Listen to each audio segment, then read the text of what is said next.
Retour dans Paris Direct, c'est l'heure, comme chaque soir, du journal de l'économie avec Myriam Mascarello. Bonsoir Myriam. Bonsoir Raphaël. Et on revient d'abord sur les chiffres du mois de novembre, du chômage en France. Et le moins qu'on puisse dire, c'est qu'ils ne sont pas bons. Voilà, c'est pas une surprise, on s'y attendait, mais c'est la 19e fois de façon consécutive que ce chômage augmente, effectivement, 19e mois consécutif. Et si on considère exclusivement ce qu'on appelle la catégorie A, c'est-à-dire les personnes qui, dans la France métropolitaine, n'occupent aucune activité professionnelle, eh bien le nombre de chômeurs a augmenté sur un an de 10,8%. On compte désormais 3 130 000 personnes qui sont concernées, qui sont dans cette situation. Si vous ajoutez à cela ceux qui ont une activité à temps partiel, mais qui continuent à chercher du travail à temps plein ou un autre temps partiel, et en plus les personnes qui habitent dans les départements d'outre-mer, là, le nombre de demandeurs d'emploi en France atteint 4 900 000 personnes, et c'est un record absolu. Et comme d'habitude, c'est aux deux extrémités de la pyramide des âges qu'on est le plus touchés, les jeunes et les seniors. Absolument, avec peut-être ce mois-ci une mention spéciale, si j'ose dire, pour les seniors, car si on regarde l'augmentation de leur taux de chômage, et là on parle encore une fois de ceux qui n'ont aucune activité professionnelle, regardez, les plus de 50 ans voient leur taux de chômage augmenter de 17,5% sur un an, tandis que les moins de 25 ans sont autour de la moyenne pour ce mois de novembre. Alors François Hollande, le président français, était à Rungis ce matin, le marché au gros à quelques kilomètres de Paris, et il l'a répété, la lutte contre le chômage reste la priorité en France. Écoutez-le. J'ai fait de l'année 2013 une grande bataille pour l'emploi. Et l'emploi, c'est partout, et notamment dans ce secteur très important qui est celui de ce qu'on appelle le gros, c'est-à-dire des intermédiaires, de ceux qui vont permettre d'avoir les meilleurs produits sur les tables et en même temps de faire vivre notre production agricole. Le pire est encore à venir puisque selon l'INSEE, le chômage va continuer de monter tout au long de l'année 2013. Absolument. Durant le premier semestre, il y aurait, selon l'INSEE, 80 000 emplois détruits. Et c'est dans ce contexte que les ouvriers de Pilpa gardent l'arme au pied. En fait, ce sont les salariés donc, du glacier de Carcassonne. Ils ont été rachetés par un groupe sous droit anglais, R&R. Et ce groupe a annoncé que leur usine allait fermer. Eh bien, les ouvriers, eux, passeront les fêtes à l'usine, en tout cas une partie d'entre eux, car ils craignent que les machines disparaissent comme par enchantement pendant la trêve des confiseurs. Regardez ce reportage.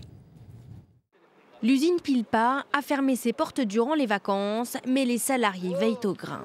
Ils se relaient nuit et jour car pour eux, aucun doute, le propriétaire attend que le champ soit libre pour démonter leur usine. Il n'est pas question que notre outil de travail s'en aille sans que l'avenir des salariés de Pilpa soit assuré. Il y a un an encore, Pilpa était le deuxième producteur de bûches glacées en France. Depuis, la marque a été rachetée par le géant européen R&R. D'après les salariés, le nouveau propriétaire n'aurait qu'un objectif, récupérer les licences de Pilpa pour les glaces Oasis et Disney, quitte à faire couler leur usine de production. Notre vie est là, quoi. On a fait beaucoup d'efforts, c'est notre usine. Hein. On m'a proposé un poste à l'étranger, mais en tant que manutentionnaire. Alors que moi, je suis technicien pasto, je suis agent maîtrise. C'est une façon de nous dire, voilà, cassez-vous, on n'a pas besoin de vous, quoi. En juillet dernier, la direction a annoncé la fermeture de l'usine. Joint par téléphone, elle dément catégoriquement vouloir déménager les machines. Nous n'avons aucunement l'intention de déménager les machines. Depuis le début de cette procédure de plan de sauvegarde de l'emploi, nous avons été scrupuleusement respectueux de la loi et nous allons continuer à l'être. Le plan social prévoit le reclassement des 2/3 des salariés, insuffisant pour les syndicats qui poursuivent la direction devant les tribunaux.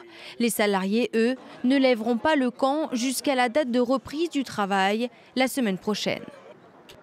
On peut néanmoins espérer une éventuelle éclaircie dans le ciel hexagonal puisque le moral des ménages, lui, s'améliore. Oui, effectivement, il s'améliore en décembre. Il atteint 86 points alors qu'il était à 84 points en novembre. Donc on parle d'un petit mieux qui serait lié à la perception de l'inflation qui baisse en France. Cela dit, le chômage reste au centre des inquiétudes, ce qui laisse penser que les Français vont continuer à épargner dans les mois qui viennent et donc la consommation risque de peiner en 2013 encore. Le chômage qui est aussi en tête des préoccupations des ménages américains, mais il recule aux États-Unis. Oui, il avait bondi après le passage de l'ouragan Sandy, souvenez-vous, fin octobre, puisque l'ouragan a fait beaucoup de dégâts, avait paralysé l'activité pendant plusieurs semaines dans certains secteurs des États-Unis. Eh bien, en novembre, on voit que ces inscriptions au chômage, elles reculent, elles redescendent, on va dire. Et si on fait une moyenne des 4 dernières semaines à partir du 22 décembre, qui est le dernier chiffre que l'on a, moyenne donc sur 4 semaines, on se rend compte que ces inscriptions atteignent un niveau de 350 750. Ça n'éclaire pas beaucoup, mais si je vous dis que c'est le plus bas niveau depuis 4 ans, on se rend compte effectivement d'un recul du chômage aux États-Unis. Les Américains qui jouent à se faire peur, puisqu'on est au bord toujours de la falaise fiscale. Il reste moins d'une semaine maintenant aux élus américains pour trouver une solution. Du coup, Barack Obama lui écourte ses vacances. Voilà, il est arrivé d'Hawaï, il est à Washington, il tente de renouer le dialogue entre républicains et démocrates qui ne sont toujours pas d'accord sur les coupes budgétaires à faire, sur la hausse des impôts qui doit payer plus.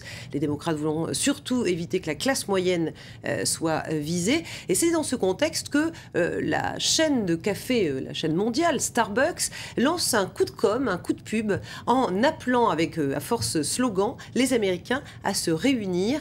Mais ce coup de pub pourrait être à double tranchant en termes d'image. Myriam Bounafa nous en dit plus.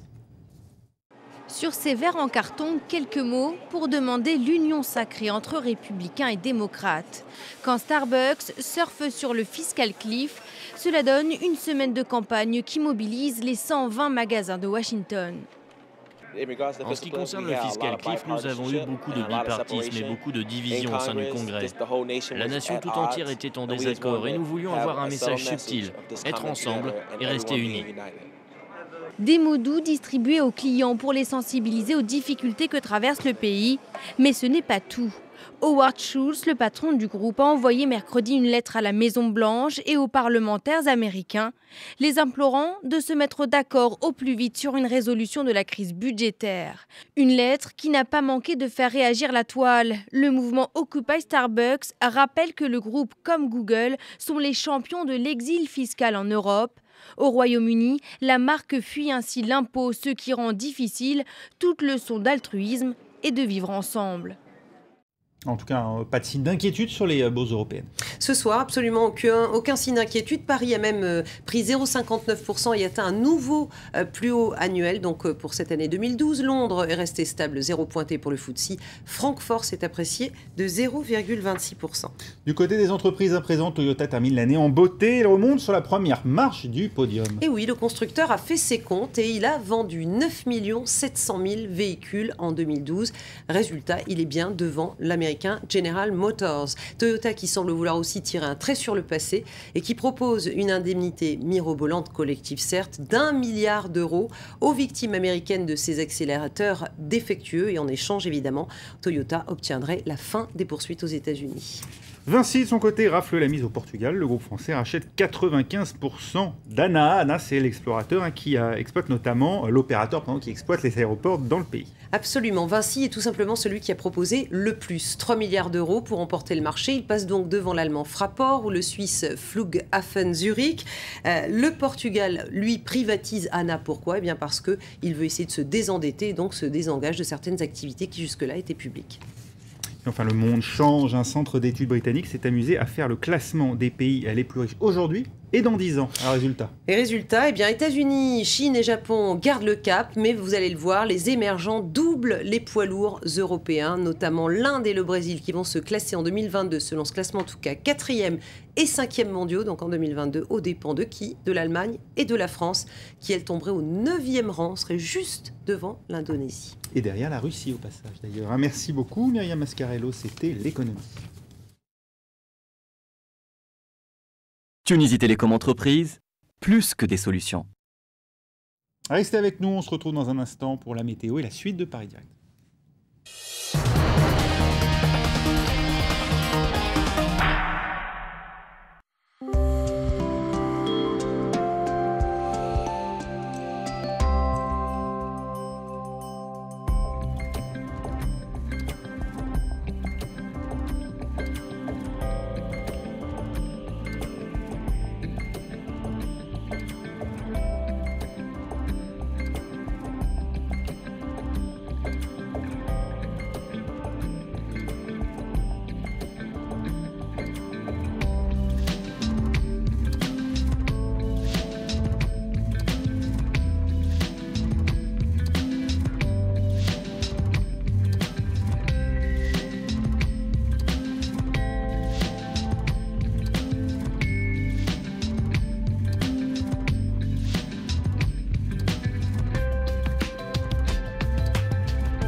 France 24, le monde en direct.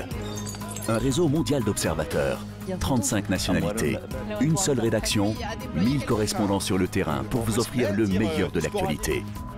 France 24, l'art de vivre à la française. Une information sans compromis sur la société, l'environnement, la santé.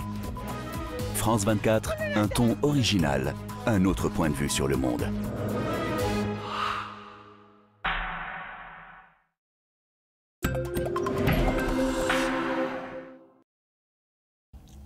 Bonne nouvelle, mais c'est insoutenable. Bah, fais comme moi, regarde plutôt ton assiette.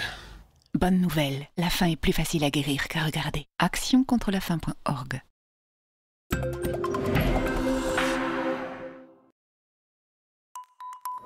France 24, le monde en direct. France 24, un réseau mondial d'observateurs. 35 nationalités, une seule rédaction. 1000 correspondants sur le terrain pour vous offrir le meilleur de l'actualité. France 24, l'art de vivre à la française. Une information sans compromis sur la société, l'environnement, la santé. France 24, tous les sports, toute l'actualité économique. France 24, toutes les cultures des 5 continents. Toutes les opinions, tous les avis. France 24, un ton original, un autre point de vue. France 24, la technologie au service de l'information. France 24, une fenêtre ouverte 24 heures sur 24 sur le monde.